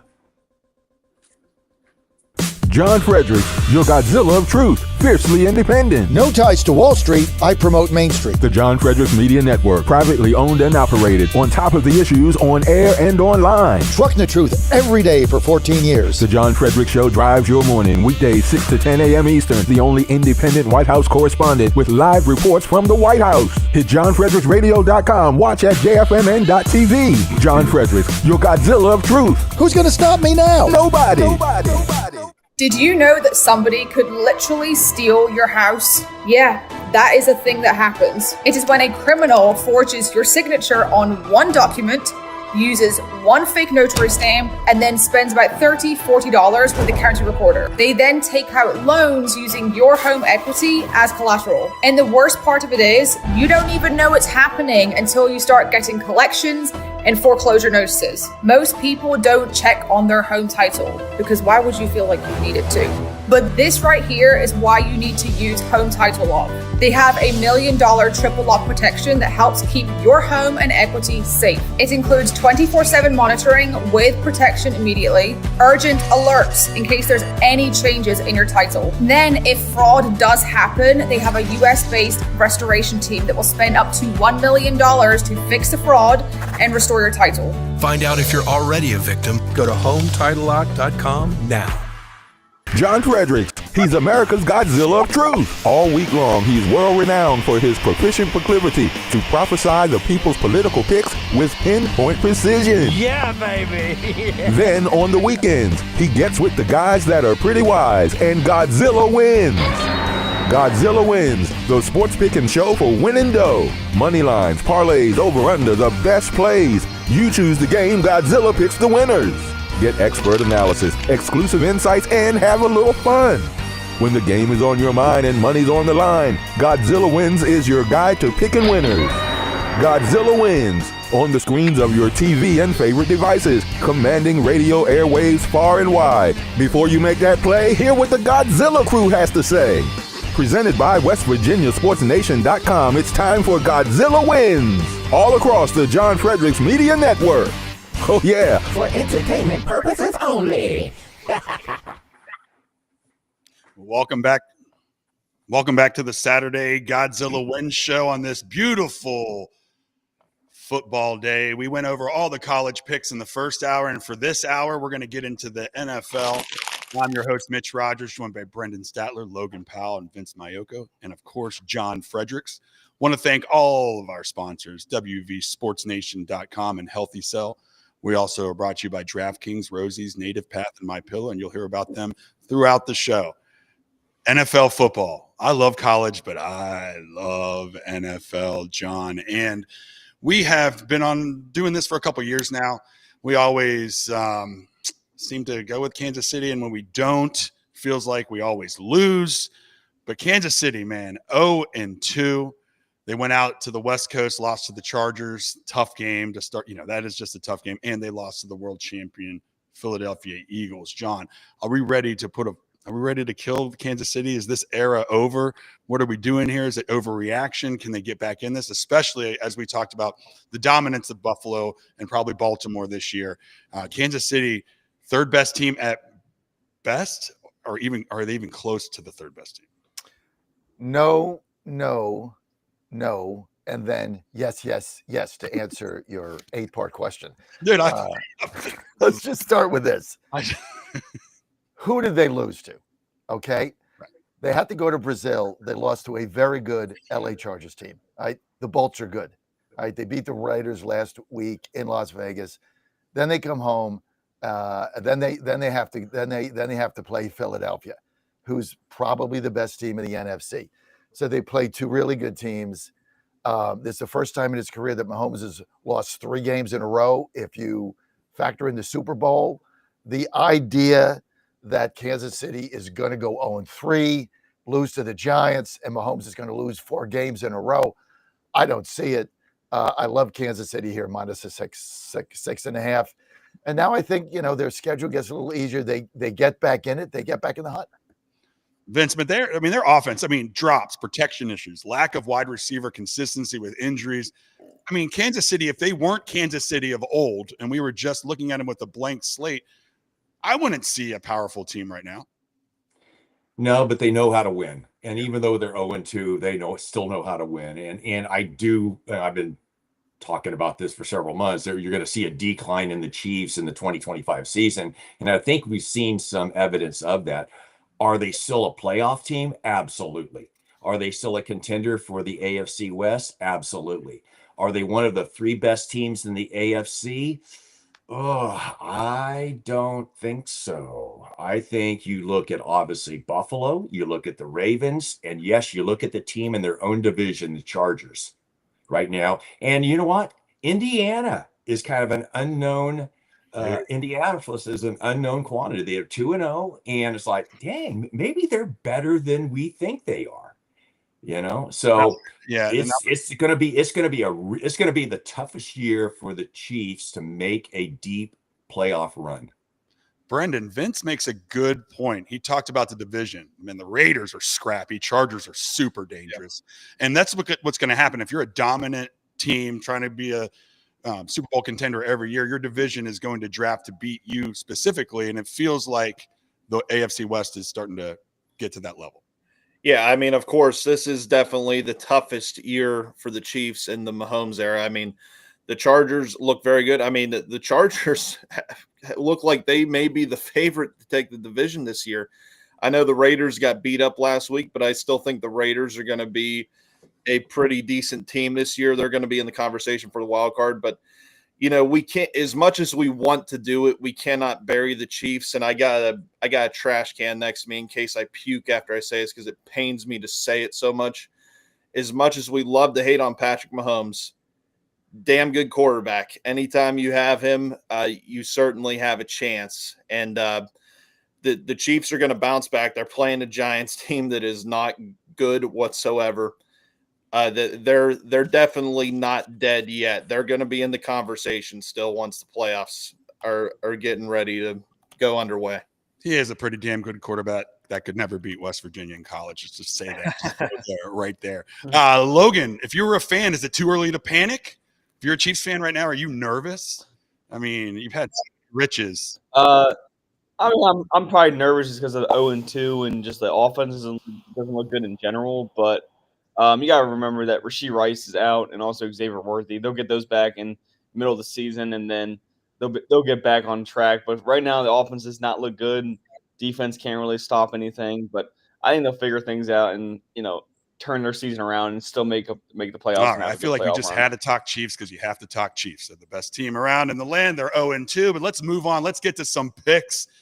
And the first pick on this sheet, Packers favored by 7.5 at the Browns. Jordan Love off to a hot start. Browns quarterback room. Who knows what's happening there? John, is this too many points to lay on the road? What are you thinking here? No, Cleveland sucks. Packers minus 7.5. No brainer. Vince, I thought Cleveland rocked. John's saying Cleveland sucks. What are we doing Cleveland here? never rocked. Well, opening weekend, they kept it close against the Bengals, but that was the Bengals. This is the Packers. And the Packers are a threat to be obviously a Super Bowl contender. And I think, it's Super Bowl or bust this year for the Packers. I think they got obviously getting the Micah Parsons trade. Jordan Love has escalated to be one of a top third quarterback probably in the NFC. A lot of points, but how can you not go against the Packers in this one? Yeah, especially early. They're the hottest team early on. We'll see what they look like later. Right now, Logan, you going with the hot hand and sticking with the Packers here? Oh, yeah, easily going with the Packers here. They're the much better team, and Jordan Love looks really good this year. Looks better than he ever has, and the Browns look like the Browns. So give me Brendan, it seems like an here. abundance of riches, especially on the defensive side of the football. Are you going to roll with the 7.5 and take the Pack as well? Mitch, if the spread was 35.5 for the Packers, I'd be taking it. Cleveland is terrible. The Packers are hot. This is a no-brainer. Oh, man, the NFL, 7.5 at home. I'm going to go with you guys, but it's going to be closer. It's going to be closer than we think. I just have this stupid feeling because the NFL just loves to do that. All right, taking it to familiar town, taking it to Johnstown. We got the Colts. And I'm with you, Vince, and I watch a lot of Pat McAfee. So if you watch that show, it's like Indianapolis Colts are the best team that's ever existed, and whatever. So the Colts are favored by 4.5. They are at the Titans. John, you got a new quarterback. You got a lot of just positivity flowing through there. It's only 4.5 for what people are saying are one of the better teams in the NFL. What are you feeling here? Well, there's no way that the Colts should have won that game last week, and Denver's not very good. I mean, the penalty, the kicker missed the 52-yarder, and the game was over, and they called a penalty that really changed the outcome of that game. Look, I have respect for the Colts, and Tennessee's horrible. But let me just ask you this. Why is it only 4.5? Okay. Yeah. Tennessee they're pathetic. That's all I can say. This is a pathetic franchise now. But why is it only 4.5? They showed little signs of life on offense last week. I think this is a field goal game. I'm going to take the 4.5 with the Titans. And maybe they squeak out a win. They're only going to get 3 or 4 wins this season. The team is really bad. But this game should be 7. Why is it 4.5? There's a reason for that. Colts are living on borrowed time. I'm going to take the wood. Vince, Colts, borrowed time. You just said they were one of the best teams in the NFL. What are you thinking here? Well, I guess borrowed time means they still have some time, right? True. So I'll take the Colts. That's true. You know what? Yeah, that was if you're a Denver Bronco fan, you have to be just like beside yourself. Really, you're going to throw a flag on a field goal that was 10 yards short of even hitting the crossbar. And it wasn't, to me, it wasn't a blatant penalty. I guess by the theory of the rule it was, but man, I think in a situation like that, you're a referee, you keep the flag in the pocket. But with that said, okay, the Colts are 2-0. So we'll take the Colts in this one. Yeah, I agree though. If you looked at this right away, you would jump all over the Colts, which gives me pause because Vegas is smarter than us. Logan, are you on the Daniel Jones train, or is he just this resurgence? Is he just the best quarterback in the world right now? Where are you going to roll with? Well, currently Daniel Jones is a top 3 quarterback in the league. He's number 3rd in passing yards with 588, and he's looked really good this season. The Colts have looked good. They've definitely exceeded expectations. Potentially they could be playing their hearts out for, Jim Irsay, who unfortunately passed away in the summertime. And then for the Titans, they just don't look good at all. Cam Ward looks really good. He looks like the real deal. You can tell that he's going to be that guy, but their offensive line is so bad. Their defense is pretty bad, and Calvin Ridley can't catch a cold right now. He's dropping so many passes. But I think this is going to be a game where you might see Danny Dimes, Daniel Jones kind of go back to his old ways. I think maybe the spark could, eventually fiddle out for the Colts. Give me the Titans to cover the spread here. I don't think they're going to win, but give me them to cover. Brandon, where you going? I'm going with the Colts 4.5. I think that I just don't know if I trust Tennessee to cover the spread. It's just the team they are a very bad team, as John said, and he's a fan of the team. And Daniel Jones is playing out of his mind right now, like Logan said. Got to go with the Colts, and I'm going to stick with the 4.5. Yeah. I'm going to go with the Colts as well. Bengals at Vikings. Man, this is a quarterback matchup for the ages. All right. Joe Burrow is hurt. He's out. J.J. McCarthy is also out. We can go into a whole discussion about the boohoo Bengals because that does stink for their franchise. But you got Browning, who could probably be a starting quarterback in the NFL. You got Carson Wentz, who was once the darling around. The Vikings are favored by 2.5 in this much anticipated game that lost a lot of luster. Vince, what are you doing with the backup bowl today? Well, who's got the better pedigree of the two? And that's obviously Carson Wentz has a Super Bowl ring to prove that he's got the better pedigree, right? 2.5, not a lot of points. It is in Minneapolis. I think this screams Vikings. It really does. I mean, look at it. We just talked about Daniel Jones, right, John? You can have a resurgence. Is this Carson Wentz's time? I mean, it feels like this is what the Vikings do. They bring quarterbacks in and build them right back up. Is this a Carson Wentz resurgence? No, it's not. This game last week, what was it, Monday night, right? Was that Sunday or Monday night? Was that the Monday night game?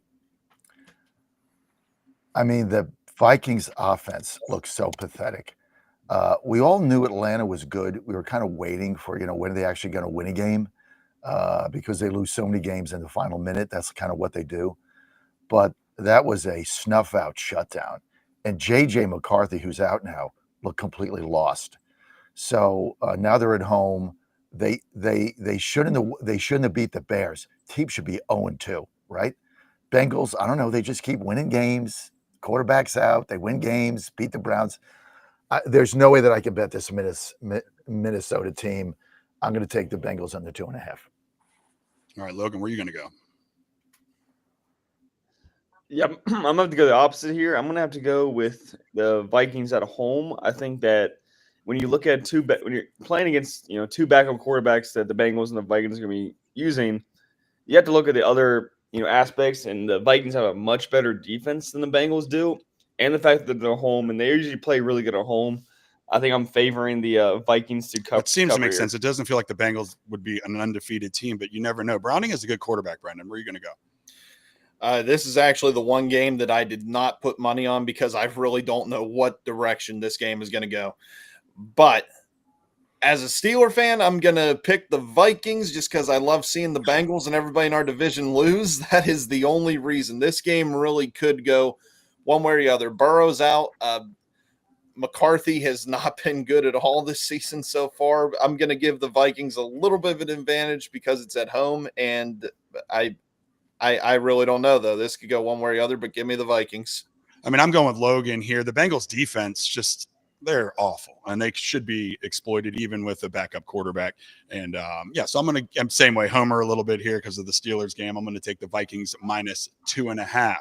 Speaking of the Steelers game, let's move on. It's the Steelers at the Patriots. The Steelers are favored by 1.5 points. The Steelers have had their struggles. They lost last week. They can't stop the run. Their defense has looked pretty pitiful. Vince, where do you think this is going to go? Two teams, I thought the Steelers would be on a different tier than the Patriots, but it feels like they're kind of on that same tier to start the season. Yeah, I guess you really look at it. I mean, the line tells it all. I mean, according to the odds makers, pretty evenly matched teams, right? According to the numbers. You got to go Steelers here. You got to go Steelers. It's on the road, obviously, but you still got Aaron Rodgers, and I know there's more fuel in the tank. And take Rodgers and the Steelers in this one. Brendan, it feels like if you keep Aaron Rodgers upright, he's still a top 5 quarterback. If you make him scramble, he just doesn't have that ability anymore. This line does feel like it's getting a little bit better in pass protection each week. It gives me some hope and some confidence. Do you think that starts this week against the Patriots? I do, and I think that's going to be the difference because, let's be honest, you touched on it earlier, our defense outside of TJ Watt sucks, and they're going to get carved up like a Christmas ham again tomorrow. It's gonna be a higher scoring game. I think they're gonna go score for score. Basically, I think it's gonna be close to the very end. Aaron Rodgers is gonna bounce back, and he's gonna be the difference in this game.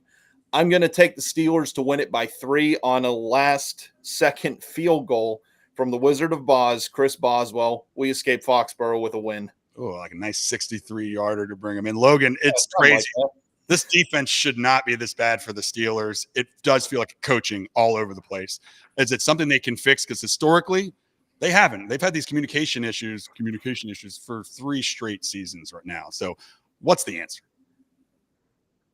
Yeah, nothing's going to get fixed. Terrell Austin will continue doing what he does, which is, just ruin the team, ruin my Sunday. The Steelers are terrible. The offensive line is god awful. They couldn't block anything.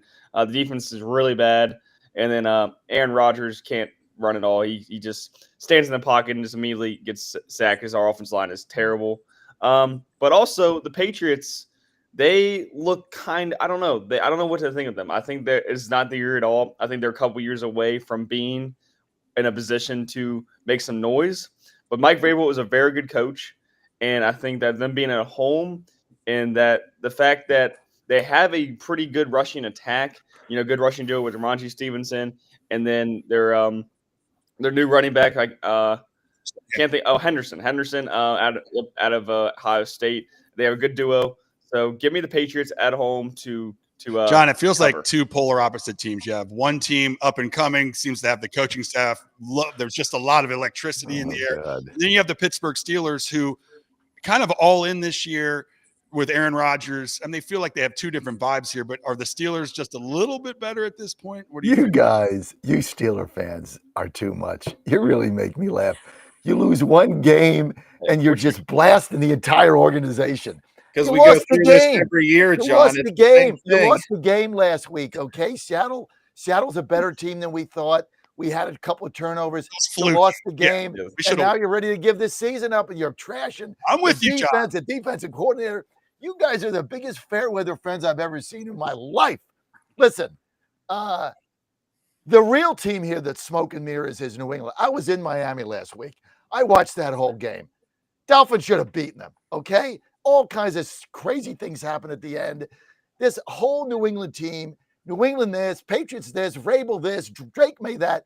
It is a fake and phony false. It's like fake news. The Patriots are fake news. That's what it is. Steelers are going to go in there. They're going to kick their ass. I love Pittsburgh. Look, what do you think there was practices were this week under Tomlin, right? I would have hated to been in those. He's pissed. They're going to go into Foxborough. They're going to kick their ass. I love the Steelers -1.5. Patriots, fake news. No, John, I'm with you. I don't think it's all gloom and doom for the Steelers. One fluke play, in special teams, and then the interception. Bingo, exactly. Could be a different game. I'm loading up the Steelers as well. They are not going to ruin my Sunday this week. They're going to win double-digit victory tomorrow. You guys are a bunch of fair weather friends. Victory. They all seem to come down to the wire. I mean, we have like Mitch. We got to keep them interesting all the time. We've had Trubisky, and so we've got A-Rod. He's going to give us at least. Even had that under Roethlisberger. You lost one game. You think you're giving up on the season? It's one game.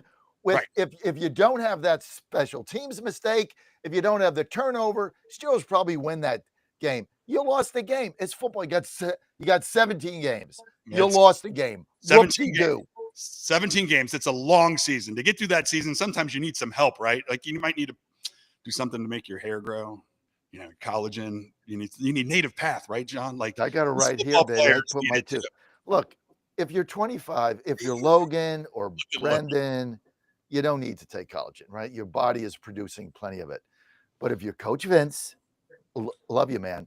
If you're Mitch, who has no hair, has to have a hat on. Always. If you're me, 67, you need collagen in your body because it doesn't reproduce anymore. It just starts deplenishing. And you're only producing 25% of what you did when you were in your 20s or 30s. Therefore, you want to get collagen. You want to put it I put 2 scoops a day. I do 75 push-ups a day, except Saturday. I do not do Saturday because I got to get up and do the show and I sleep in and all that. So I don't do Saturday. I do 75. Look, that's because I take 2 scoops a day. Helps your bones, helps your muscles. There's no way without my collagen I could ever do 3 sets of 25 push-ups at 4 a.m. There's just no way, right? Too many aches and pains. All you got to do is go to getnativepath.com/Godzilla. Getnativepath.com/Godzilla. Collagen is pure, no additives. It's very inexpensive. You're going to save 45%. 2 weeks, it's going to make a difference. You're going to feel better. Just go to getnativepath.com/Godzilla. No promo code. Just put the /Godzilla. Get your 45% off. 2 weeks, you're going to feel like a new person. And it's tasteless. You just put the 2 scoops right here in your coffee. I got it right over there at the office. Put them in, mix it up, done. Right? You're good to go. Getnativepath.com/Godzilla. Get your collagen today. Get that stuff. You're listening to the Godzilla Wins Saturday Picks show. We're right in the middle of the NFL picks, and we have a doozy. Undefeated teams, 2-0 each. The Rams at the Eagles. Eagles are favored by 3.5. Oh, man, the Rams with Puka Nacua and Devontae Adams are a formidable duo. This is a good matchup. The Eagles coming off all the tush-push drama. Everybody's saying it's illegal every time they do it. Logan, I'll start with you because your backdrop is making me laugh hysterically with Tomlin screaming in the background. This is a good matchup. Maybe the matchup of the week. Do you think it's time for the Eagles to lose the game? No, I don't think so. I think the Eagles are definitely a step above the rest of the pack in the NFC. They're just showing that they picking up right where they left off. They're doing the exact same thing they always are doing, just predicating on run the ball, getting into those short yardage situations, and then doing what everyone loves, the old tush push. And I think that defense is also really good. And I think they're just overall just a really good team, and they might even repeat this year. I don't know. But I think the Rams are, they're doing good. I think Matthew Stafford, he is actually playing, which is good for them. That's vital. He needs to play. I don't know how he's going to hold up, as the season goes. But for this game in particular, give me the Eagles. Yeah, Vince, when you look on paper, the Eagles looks like ho-hum. They're defending champions, 2-0. Hurts has only attempted 1 pass over 20 yards. They have a new offensive coordinator. Saquon's only rushed for 148 yards so far. They have, close games. Right now, it doesn't feel like the same Eagles team that was explosive last year. Should they be concerned going into this matchup? Yeah, I'm concerned about Barkley only having that many yards after 2 games. You would think he would be, like dual 100-yard games and sniffing 250 on the year. I think you hit the nail on the head, Mesh. This is one of the marquee matchups of the weekend. I think a lot of people you heard some expectations on the Rams this year being really good, and they made the playoffs last year, barely got in. But the more I see the Rams, the more I like them. Now, do I like them enough to beat the Eagles in Philadelphia? No, not this week. Take the Eagles. Yeah, Brendan, they're flying all the way from Vince's homeland over there for a 1 p.m., 10 a.m. West Coast start. That's tough when you're playing the defending champions. That is very tough. These are both really good teams, but I mean, I agree with Logan. I mean, the Eagles look, I think they look as good as they did last year. They very well could repeat this year. You know, they look like the best team in football still to this point. I love the Eagles at 3.5 this game. Ooh, John, where are you going? Well, this is the second week in a row where they've had to fly cross country and play a 1 o'clock game. Last week in Nashville, Central Time, so it was 11 a.m., but they're still flying back and forth across the country. That's got to take its toll. Let's remember this. In the middle of the third quarter, right? Tennessee was winning this game 16-13, and they had the ball. They were winning, and they had the ball in the middle of the third quarter, turned it over, fumbled. LA went in to score, interception, score again, game over. Titans collapse as they do in the fourth quarter every single game. They don't have the depth. But this team was losing to one of the worst football teams in history, which is what the Titans are right now. Pathetic franchise.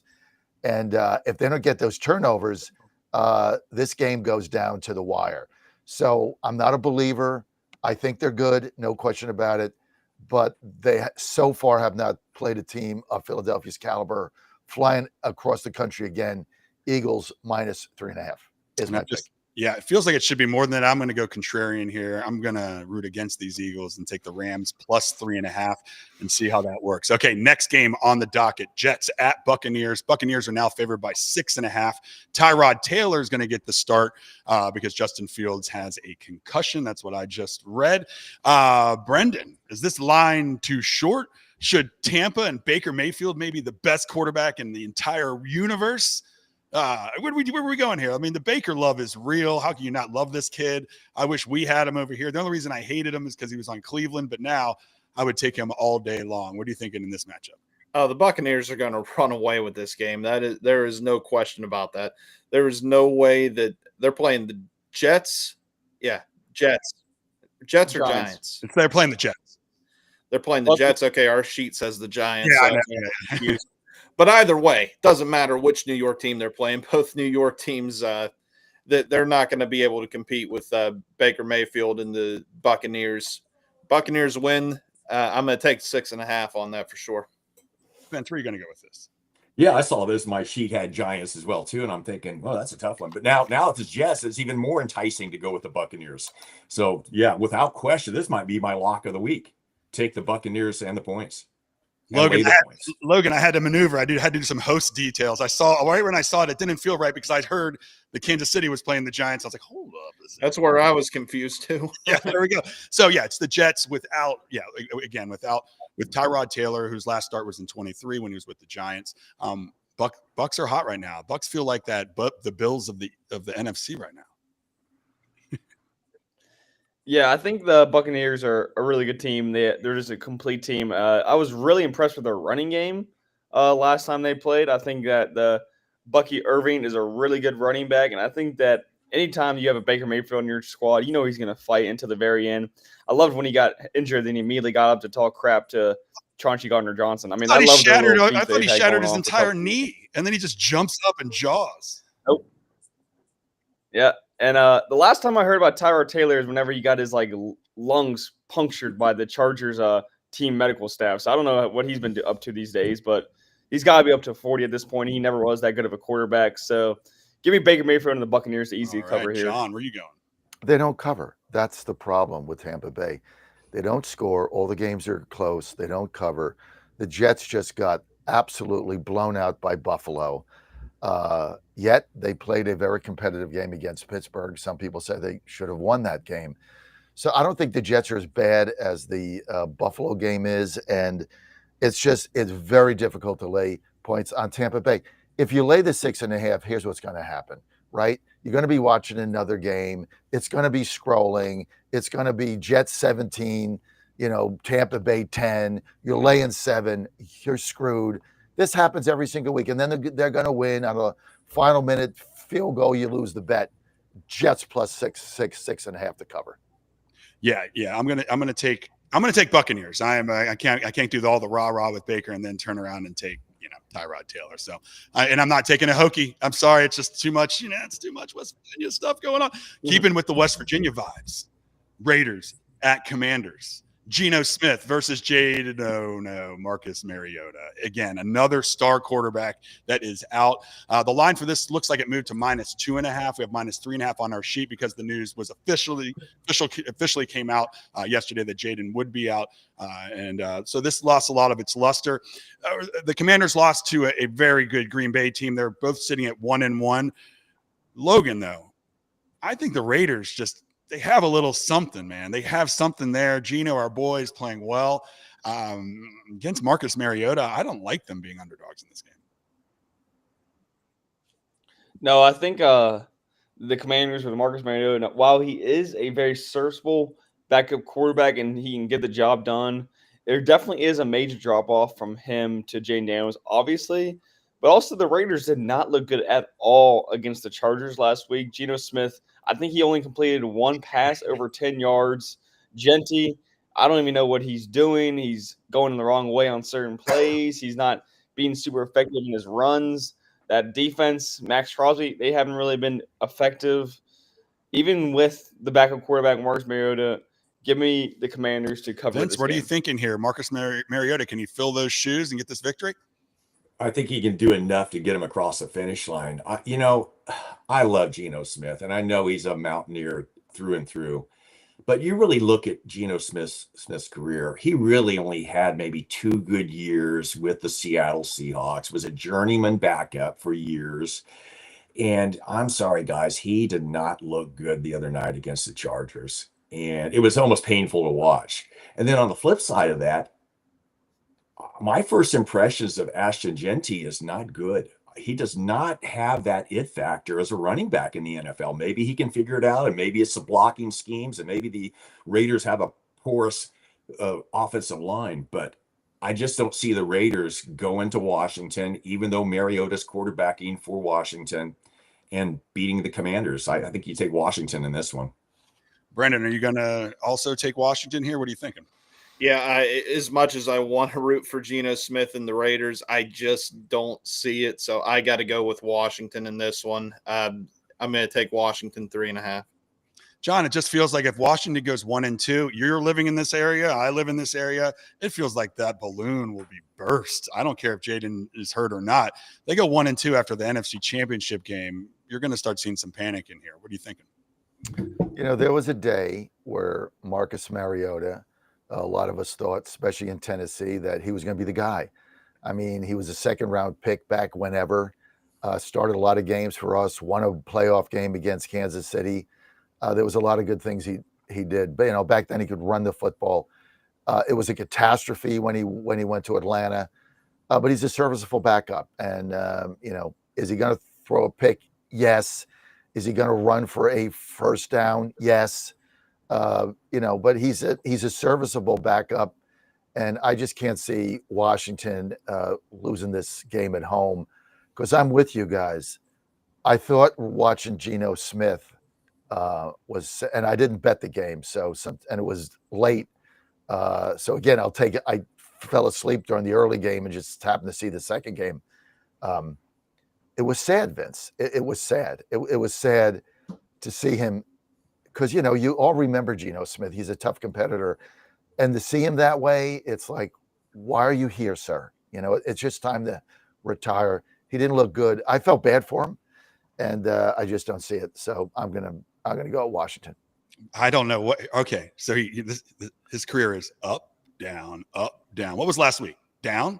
This week's up. Go Raiders, baby. Let's go. Let's go, Mountaineers. What are you guys talking about? Geno's not going to have like 2 bad games in a row. It's impossible. Impossible. The rest of the team might, though. Maybe. You never know. All right, let's move on. Another is one of your.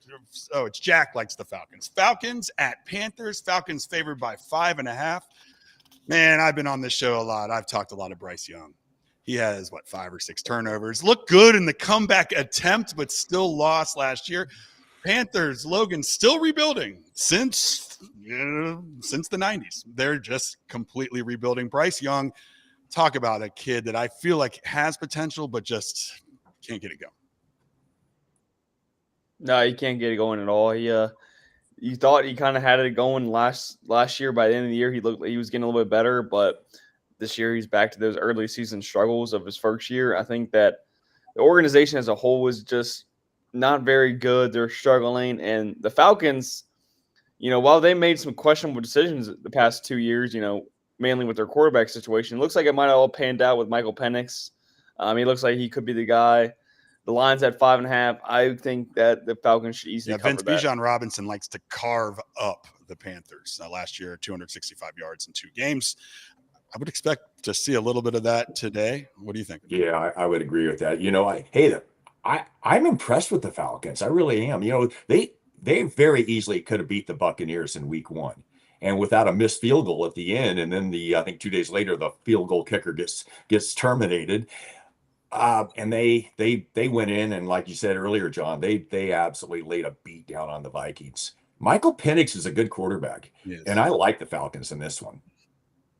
Brendan, Xavier Leggett has been a no-show for Carolina. Bryce Young needs all the help he can get. He has 4 catches, man. It seems like it's going to be tough for Carolina to pull this one out. What do you think?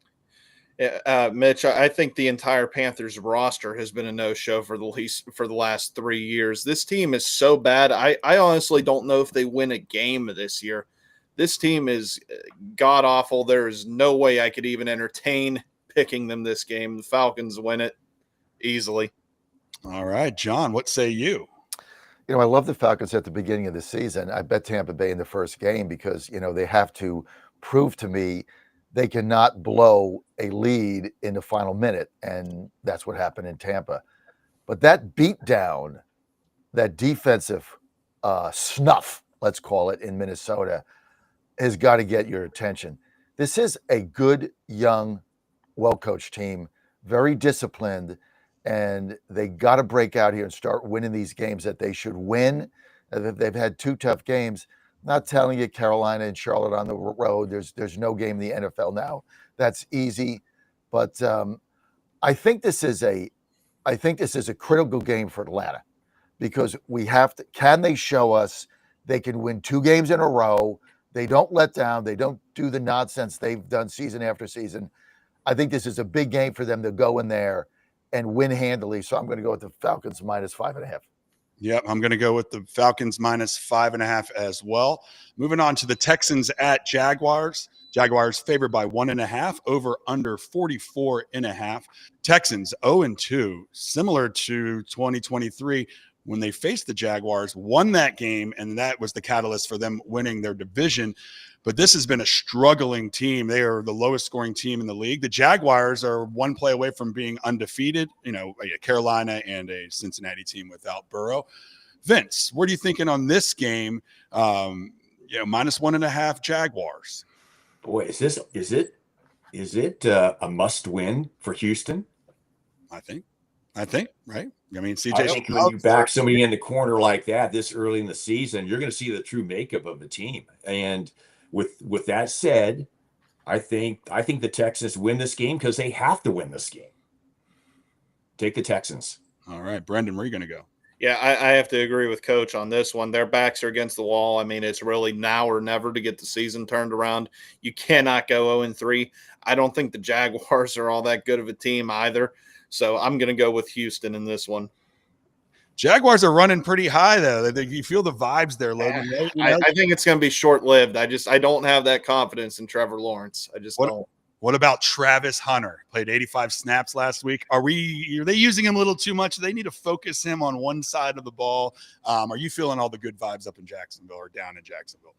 Yeah, I'm not high on Jacksonville at all. I don't think they're a very good team. I don't think they will be a good team any time in the near future. I think that Travis Hunter, while he is a one of a kind talent, right now he's kind of looking like a mid receiver and a mid cornerback. And first week he played a lot more receiver, and second week he played a lot more at cornerback. I think he might eventually have to find a specific spot to play at and play more at. He's still going to play both ways, but I think it's very hard to play, be successful both ways. But besides that point, I think for this game, I think I agree with Coach. I think the Texans have to win this in order to just salvage their season, and also like the coaching staff and D'Amico Ryans. So give me Houston Texans in a close, really crappy game. John, this feels like Trevor Lawrence needs this season, right? He needs to make a push, win a division, go into the playoffs, win a game. But they just don't seem like that team. And the Texans back against the wall. I mean, it's going to be a tough game today. What are you thinking? I love Jacksonville at home. There's every season there's one NFL team that gets some kind of hype that's a bust. This year, it's the Houston Texans. Remember, they had that one good season, then they kind of collapsed, and everybody said, "Oh, they'll be back." This and that. Somebody got hurt. Team is just not that good. I love Jacksonville at home. They should be 2-0. No way they should have lost that game last week to the Bengals without Burrow. They did, not good. But I think they go home this week and take care of business. I love the Jags -1.5. Yep. I'm going to take the Jags -1.5 as well. And that's just where Texans 0-3 when you have CJ Stroud. Woo, what a difference a couple of years makes. Let's get our 10th game on this sheet.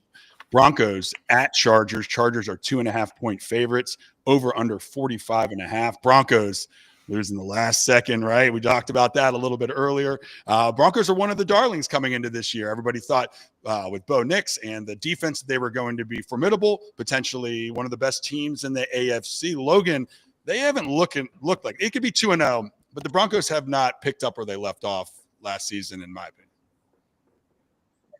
No, I was high on the Broncos coming into this season. I still am, but they have not looked good. And they've played the Colts and they played the Titans, and two teams that you wouldn't expect to be premier teams. Which Colts are kind of looking good, but I think they'll fiddle off as the year goes on. But I think that for the Broncos, I think you got to look at Bo Nix. He might be having a little bit of a sophomore slump, and then for the Chargers, this could finally be their year that the hypothetical quarterback, the best hypothetical quarterback in the league, Justin Herbert, actually becomes one of the best quarterbacks in the league. They look really good. They look like they're firing on all cylinders. Give me the Chargers in what could be one of the best games of the day. I think Harbaugh might be one of the best coaches that has ever been created in existence. And I don't like him personally, but he is so good. Is he going to bring Justin Herbert to finally from the fantasy best to the actual best quarterback in the NFL? Well, I think we're seeing signs of it, aren't we? I think, I don't think you pick your league MVP after 2 weeks, but if you were, it's hard to say that probably Justin Herbert and Josh Allen are the co-MVPs of the NFL after week 2. There we go. Hey, I love the Chargers, and they're only laying 2.5 at home. Take the Chargers. Brendan, that can cause some pause, though, right? -2.5 seems like it should be a little bit more. Vegas doing what Vegas does. What are you thinking? Yeah, I would think that it would be much more than 2.5, but I'm still rolling with the Chargers at 2.5. I love what Harbaugh has done with the Chargers, as you said. Herbert's starting to reach that next level.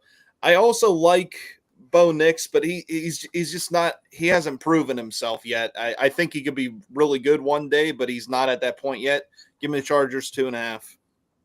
Yeah, John, what are you thinking? I should be remiss. Sean Payton's a pretty darn good coach as well, sitting on the other side there. What are you thinking in this game? I can't believe this is only 2.5. No. Denver should be 0-2. As bad as Tennessee is, they should have beaten them in Denver, right? They gave that game away at the end. Stupid penalties, whatever else, nonsensical things that the Titans do to lose games. Denver is like the New York Times of the news media. It's fake news, right? Same thing. Denver this, Denver that. It's kind of like the Patriots, right? All they're going to be good. Sean Payton this, Mike Vrabel this. Teams are not very good. This team is going to come into LA. They're playing a hungry, nasty, focused Charger team that is going to put a beat down on them. I love the Chargers. Best bet. I love them big. I love the Chargers here too. I'm scared of it because it feels like I'm being fooled into that one, but I love the Chargers as well, -2.5. You're being fooled into it because of the hype, right? Yes. Hype drives the line. Denver's got all the hype. They had people were picking them to win the division. Yes. But this team is just not that good. Yep. And so we're going to see this Sunday when it is a beatdown in LA. All right, we're down to the last 10 minutes of the show. You may need to rest up a little bit because we're going to go rapid fire after this. If you want to rest, man, there's no better place to go than MyPillow, right? And if you need to get through that last 10 minutes, because it's going to be quick, you need to be sharp and ready. Let me just tell you this. I got my MyPillow slippers here. This is what I wear out. They got the hard backs on them. The best thing about getting up in the morning for me, as soon as I get out of bed at 3:50 a.m., my MyPillow slippers are right there. It's the first thing I do, right? Turn off my clock. There's my MyPillow slippers. I slip right into them. They're so comfortable. It's quality of life, right? And they're relatively inexpensive. Don't deprive yourself of one of the greatest things in life, and that's the comfort of MyPillow slippers. Now I can wear them outside because I got the hard back. I got two pairs. One that I kind of wear when I'm in the hallway, downstairs, or whatever. The other just in the house. But just go to mypillow.com. MyPillow.com, promo code Godzilla. You're going to get all the deals there. They're all there for you. You got the sheets and everything else. Our entire home, all MyPillow stuff. And we're traveling this evening to a hotel. First thing I do, pack my MyPillow slippers, pack my MyPillow, and I'm good to go. MyPillow.com. Want to give a big shout out to Dawn Curtis, their marketing director, who's believed in us from the beginning, been with us there since day one. If you like our show, Godzilla Wins, it's because of Mike Lindell and sponsors like Dawn, who does a super job. Just go to mypillow.com/Godzilla, promo code Godzilla. Get your slippers now.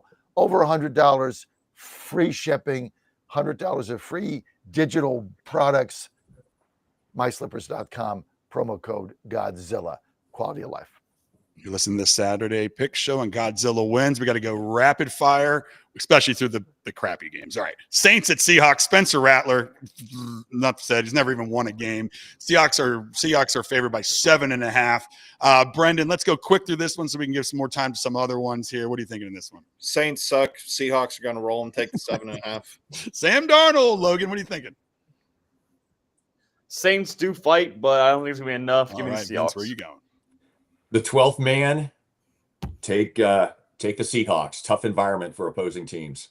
-7 and a hook. I mean, you might want to buy that hook down, right, John? That's what I'm thinking on this one. No, waste of money. Saints suck. Seattle. All right. I wanted to get to this one so we could talk a little bit about this one. Next one, Cowboys at the Bears, -1.5. Kind of intriguing. The Bears have been up and down this year.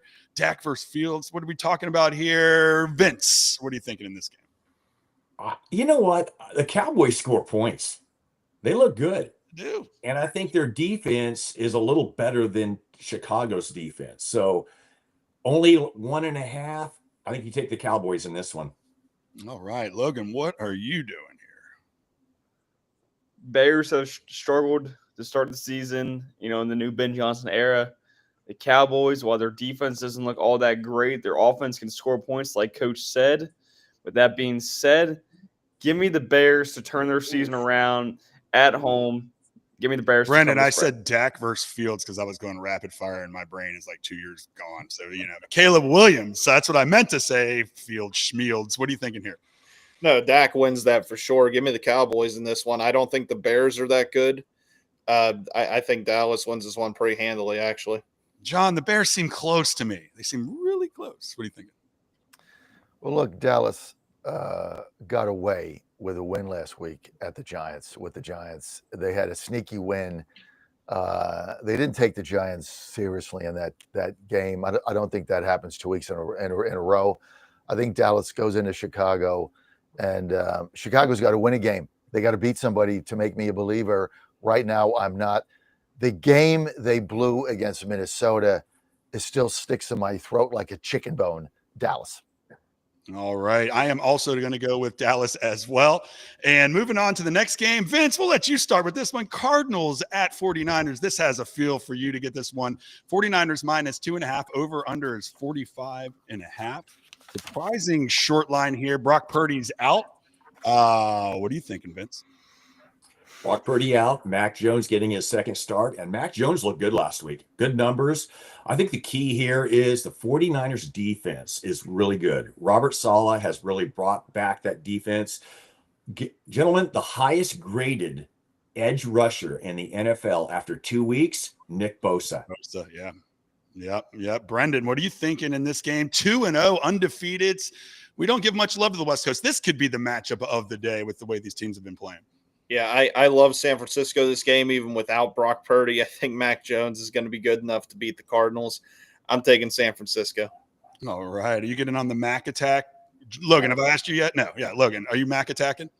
Yeah, I'll go with Mac Attack for this game. I think that their defense is going to be enough to get past Cardinals, and even though the Cardinals haven't looked too bad, Kyler Murray's looked all right, but I think the Mac Attack will be enough to get past them for this week. John, what are you thinking? You guys are hilarious. The hell's the Mac Attack? Oh, that's why you hired us. This guy Mac. This guy got jettisoned out of New England. He was that bad, right? Give me a break. Look, you guys are dissing on the Cardinals, right? Yes, I know they should have covered last week. Yeah, I know they turned the ball over. Yeah, I know, blah, blah, blah. But they came out of the game with a win. At some point in my lifetime, Kyler Murray has got to have the breakout season. It's got to happen. I always say it's now he's like what he's in the game room watching a film. I don't know. You guys all dissing on the Cardinals. I think they go into San Francisco, win this game. They're 3-0, and then they become the favorite to win the division. Cardinals take the 2.5. It's my second best bet of the day.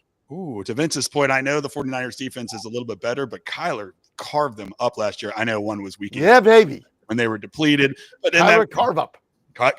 There we go. Mac Attack versus Kyler carve up. I'm going with the Cardinals as well here. At some point, you got to be able to do it, right? I'm thinking so. All right. We're moving on. Chiefs at Giants. We talked about it. We talked about it a little bit in the front, so we've already done a little analysis of that game. Brendan, what are you thinking in this one? This is going to be the Chiefs' first win. They're not going to go 0-3.